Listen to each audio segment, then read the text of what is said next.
ಓಂ ಶ್ರೀ ಗುರುಭ್ಯೋ ನಮಃ. ಹರಿಃ ಓಂ. ಶ್ಲೋಕಾಧ್ಯಯನಂ ಇತ್ಯಸ್ಯಾಂ ಮಾಲಿಕಾಯಾಂ ಅದ್ಯತನ ಶ್ಲೋಕಃ ಅತ್ರ ಯುಷ್ಮಾಕಂ ಪುರತಃ. ಭಿಕ್ಷುಕ್ವಾಸ್ತಿ ಬಲೇರ್ಮಖೇ ಪಶುಪತಿಃ ಖಿನ್ನಾಸ್ತ್ಯಸೌ ಗೋಕುಲೇ ಮುಗ್ಧೇ ಪನ್ನಗಭೂಷಣಃ ಸಖಿ ಸದಾ ಚೇತೆ ಚ ತಸ್ಯೋಪರಿ ಆರ್ಯೇ ಮುಂಚ ವಿಷಾದಮಾಶು ಕಮಲೇ ನಾಹಂ ಪ್ರಕೃತ್ಯಾಚಲ ಚೇತ್ತಂ ವೈ ಗಿರಿಜಾ ಸಮುದ್ರ ಸುತಯೋ ಸಂಭಾಷಣಂ ಪಾತು ವಃ. ಸಂಪ್ರತಿ ಏತಸ್ಯ ಶ್ಲೋಕಸ್ಯ ಪದಚ್ಛೇದಂ ಜಾनीमः. ಭಿಕ್ಷುಃ ಕ್ವ ಅಸ್ತಿ ಬಲೇಃ ಮಖೇ ಪಶುಪತಿಃ ಕಿಂ ನ ಅಸ್ತಿ ಅಸೌ ಗೋಕುಲೇ ಮುಗ್ಧೇ ಪನ್ನಗಭೂಷಣಃ ಸಖಿ ಸದಾ ಶೇತೆ ಚ ತಸ್ಯ ಉಪರಿ ಆರ್ಯೇ ಮುಂಚ ವಿಷಾದಂ ಆಶು ಕಮಲೆ ನ ಅಹಂ ಪ್ರಕೃತ್ಯಾ ಚಲಾ ಚ ಇತ್ತಂ ವೈ ಗಿರಿಜಾ ಸಮುದ್ರ ಸುತಯೋಃ ಸಂಭಾಷಣಂ ಪಾತು ವಃ. ಇದಾನಿಂ ಏತಸ್ಯ ಶ್ಲೋಕಸ್ಯ ಅನ್ವಯಂ ಪಶ್ಯಾಮः. ಭಿಕ್ಷುಃ ಕ್ವ ಅಸ್ತಿ ಬಲೇಃ ಮಖೇ ಪಶುಪತಿಃ असौ ಗೋಕುಲೇ ನಾಸ್ತಿ ಕಿಂ ಮುಗ್ಧೇ ಪನ್ನಗಭೂಷಣಃ ಸಖಿ ಸದಾ ಚ ತಸ್ಯ ಉಪರಿ ಶೇತೆ ಆರ್ಯೇ ಕಮಲೆ ಆಶು ವಿಷಾದಂ ಮುಂಚ ಅಹಂ ಪ್ರಕೃತ್ಯಾ ಚಲಾ ನ ಇತ್ತಂಚ ವೈ ಗಿರಿಜಾ ಸಮುದ್ರ ಸುತಯೋಃ ಸಂಭಾಷಣಂ ವಃ ಪಾತು. ಏತಸ್ಯ ಶ್ಲೋಕಸ್ಯ ಸಂಸ್ಕೃತಾರ್ಥಂ ಜಾनीमः. ಇದಾನಿಂ ಅತ್ರ ಕಶ್ಚನ ಅನಾಮಧೇಯಃ ಕವಿಃ ರೋಚಕತೆಯ ಏಕಂ ಶ್ಲೋಕಂ ವಿರಚಿತವಾನ್. ಯಥಾ ಆಧುನಿಕಯುಗೆ ದ್ವಯೋಃ ನಾರ್ಯೋಃ ಮಹಿಳಯೋಃ ಮಧ್ಯೆ ಏತಾದೃಶಂ ಸಂಭಾಷಣಂ ಪ್ರಚಲತಿ ತಥೈವ ಪೂರ್ವಮಪಿ ಏವಂ ಸಂಭಾಷಣಂ ಯದಿ ಏವಂ ಸಂಭಾಷಣಂ ಪ್ರಚಲತಿ ಸ್ಮ ತರ್ಹಿ ಕಥಂ ಭವತಿ ಸ್ಮ ಇತಿ ಕಲ್ಪನಾಂ ಕೃತ್ವಾ ಕಶ್ಚನ ಕವಿಃ ಏವಂ ಅರಚಯತ್. ಸಹ ವದತಿ ಗಿರಿಜಾ ಸಮುದ್ರ ಸುತಯೋಃ ಸಂಭಾಷಣಂ ವಃ ಪಾತು. ಯುಷ್ಮಾನ್ ಸರ್ವಾನ್ ಪಾತು ರಕ್ಷತು. किं रक्षतु? संभाषणं रक्षतु. संवादः कयोः मध्ये संवादः? गिरिजा समुद्रसुतयोः मध्ये संवादः. गिरिजा गिरौ जाता पार्वती शिवस्य पत्नी, पुनश्च समुद्रसुता अस्ति लक्ष्मीः. तयोः मध्ये एवं संभाषणं यदि अभविष्यत् तर्हि एवं बहु रोचकतया भवति स्म इति कल्पनां कृत्वा कश्चन कविः अरचयत्. प्रप्रथमं लक्ष्मीः गिरिजासुतां पार्वतीं पृच्छति. किञ्चित् कुहकरूपेण निन्दारूपं शब्दं प्रयुज्य लक्ष्मीः कदाचित् गिरिजां पृच्छति, हे पार्वती, हे उमे, तव पतिः भिक्षुः क्व अस्ति, कुत्र अस्ति? यः लीला रूपेण भिक्षाटनं कृतवान् कदाचित् प्रसंगे, सः भिक्षुः यः भिक्षाटनं कृतवान् इति तुच्छरूपेण वक्तुं सा भिक्षुः कुत्र अस्ति इति पृच्छति. तदा पार्वत्याः उत्तरं पश्यत सः बलेः मखे स्यात् भोः इति भिक्षुः इति यत् पदं प्रयुक्तं तस्य उत्तररूपेण वदति सः बलिमहाराजस्य मखे यज्ञे यागे स्यात् खलु इति तामेव पृच्छति।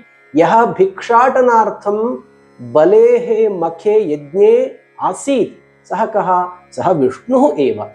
सः तत्र स्यात् इति तथा वदति। पुनश्च लक्ष्मीः पृच्छति, नैव नैव सः नैव, अहं पृच्छन्ती अस्मि, पशुपतिः इति किञ्चित् तां पीडयितुम्, एवं पशुपतिः कुत्र अस्ति? पशुपतिः शिवः। शिवः कुत्र अस्ति इति मम प्रश्नः इति लक्ष्मीः पृच्छति। तदा किं सः गोकुले नास्ति वा? गोकुले सः नास्ति खलु इति पार्वती लक्ष्मीमेव पृच्छति। यः गोकुले आसीत् कृष्णपरमात्मा सः विष्णोः अंशः खलु। विष्णुः तत्र गोकुले गोपालकरूपेण आसीत् इति दर्शयितुं तथा उत्तरं ददाति। पुनश्च लक्ष्मीः रोचकतया पृच्छति, सः नैव, अहं पृच्छन्ती अस्मि, हे मुग्धे, भवती अहं यं पृच्छामि भवती ज्ञातुं न शक्नोति वा? हे मुग्धे, हे मुग्धे, भवती एतद् ज्ञातुं न शक्नोति। भवत्याः मुग्धतायाः विषये किं वदामि? अहं पृच्छामि पन्नगभूषणस्य विषये। यः नागाभरणः अस्ति सः कुत्र अस्ति भो सखी इति लक्ष्मीः पार्वतीं यदा पृच्छति तदा पार्वती एवम् उत्तरं ददाति, हे सखी, सः सदापि तस्य उपरि एव शयनं करोति, सदा सर्वदा तस्य उपरि, पन्नगस्य उपरि एव सः शयनं करोति इति उत्तरं ददाति। रोचकतया प्रत्युत्तरं ददाति। आदिशेषस्य उपरि सदापि शयनं करोति विष्णुः एव। अतः यदा शिवस्य विषये एषा पृच्छति लक्ष्मीः, तदा पार्वती तमेव प्रश्नं स्वीकृत्य उत्तररूपेण विष्णुं सूचयति।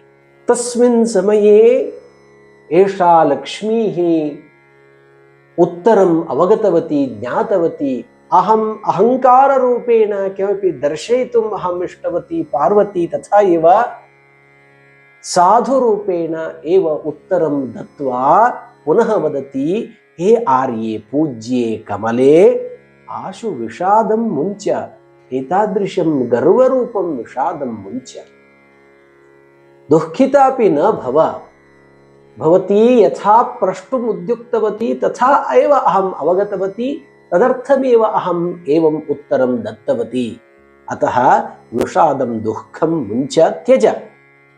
किन्तु भवती जानातु, अहं यथा भवती चला अस्ति, चञ्चला अस्ति, तथा अहं नास्मि। हे लक्ष्मीः, त्वं चञ्चला असि, किन्तु अहं पार्वती तथा चञ्चला नास्मि, अहं स्थिरा अस्मि। अतः अत्र प्रकृतौ यथा अस्ति तथा एव सुन्दरं दृश्यते। कश्चन श्रेष्ठः, अन्यः कनिष्ठः, एकः अत्युच्चः, अन्यः नीचः इति भावना मास्तु। अत्र लोके अहमेव अत्यन्तश्रेष्ठा, भवती तत्र कनिष्ठा इत्यादि भावना मास्तु इति दर्शयितुम् एनयोः सम्भाषणं कविः अत्यन्त रोचकतया निरूपितवान्। तादृशं सम्भाषणम् इत्थं यत् सम्भाषणं प्रवृत्तम् इति कल्पयित्वा कविः रचितवान् खलु, तत् सम्भाषणं पार्वती लक्ष्म्योः सम्भाषणं युष्मान् सर्वान् पातु, अस्मान् सर्वान् रक्षतु इति अत्र प्रार्थना अस्ति। अयं श्लोकः शार्दूलविक्रीडितम् इत्याख्ये छन्दसि निबद्धः। पुनरेकवारं गायाम। भिक्षुक्वास्ति बलेर्मखे पशुपतिः किन्नास्त्यसौ गोकुले, मुग्धे पन्नगभूषणः सखि सदा चेते च तस्योपरि, आर्ये मुञ्च विषादमाशु कमले नाहं प्रकृत्याचला, चेत्थं वै गिरिजासमुद्रसुतयोः सम्भाषणं पातु वः। एतस्य श्लोकस्य अभ्यासं कुर्वन्तु, कण्ठपाठं कुर्वन्तु। पुनरेकं श्लोकं स्वीकृत्य आगमिष्यामि। तावत्पर्यन्तं शुभमस्तु। धन्यवादः।